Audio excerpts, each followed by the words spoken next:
Ganito lang siya paandar, no? Sobrang dali lang, oh.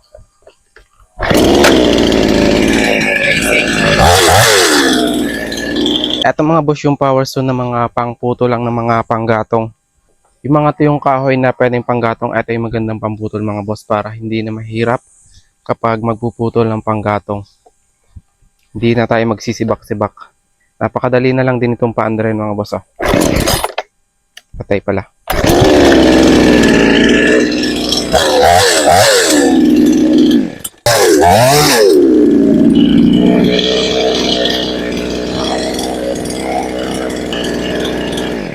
Ayan, patay na. Pataas, buhay. 20 inches mga boss yung sukat nito.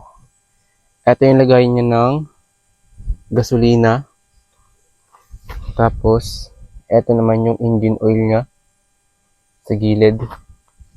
Ito mga boss ay kailangan maitute. Ayan, may nakalagay diyang never use pure gasoline. Ibig sabihin, kailangan siya ay may nakalahok na tute mga boss yung gasolina. Ang sarap niya gamitin, sobrang tining ng andar. Yun yung kanyang block, oh.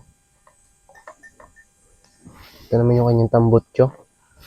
Ito naman yung brake. Hindi iikot yung talim ng power saw. Hindi iikot yung talim kapag naka-brake siya.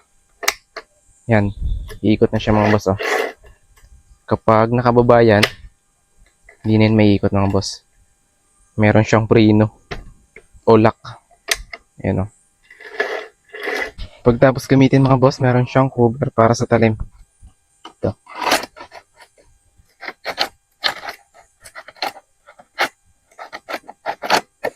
Mga boss, oh. 20 inches mga boss yung haba nito.